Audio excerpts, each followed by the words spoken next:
রাজধানীর প্রায় প্রতিটি অলি-গলি এবং এমনকি ইদানিং প্রকাশ্য প্রধান সড়কেও নেশা করা হচ্ছে, মাদকদ্রব্যের ব্যবহার হচ্ছে।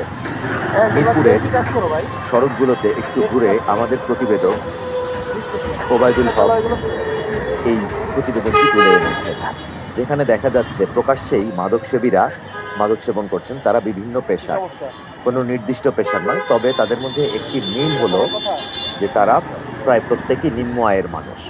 এক্ষেত্রে পুলিশ এবং প্রশাসন অনেক ক্ষেত্রেই বেশ সোচ্চার থাকে, কিন্তু দেখা যায় যে আদালত থেকে তারা আবার জামিনে চলে আসে এবং এই মাদকের কিছু আমাদের দেশে যেমন উৎপন্ন হয়, তেমনি দেশের বাইরে থেকেও আসে।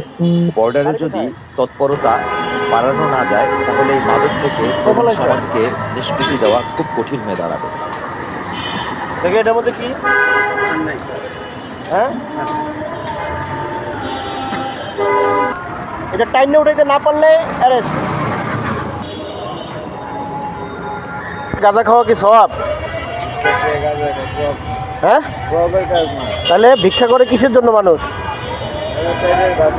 ভাতের লেগা। আপনারা কি গাঁজার জন্য করেন? গাঁজার লেগে করেন? তাহলে এই যে গাঁজা খাইতেছেন, বুঝি নাই, ফালাই দেন, পুলিশ ধরে নিয়ে যাবে। এই যে পুলিশ ধরে নিয়ে যাবে এক্ষুনি, ফালাই দেন ওটা, ফালাই দেন। গাড়ি চালাই, ফালাইবেন কিনা? ফালাইবেন, গাড়ি চালাই, ফালাইবেন, ওটা ফালাইবেন। ভাই আমরা তো গাড়ি চালাই, গাড়ি আছে 70,000 টাকার গাড়ি আছে, 40,000 50,000 টাকার গাড়ি চালাই তো।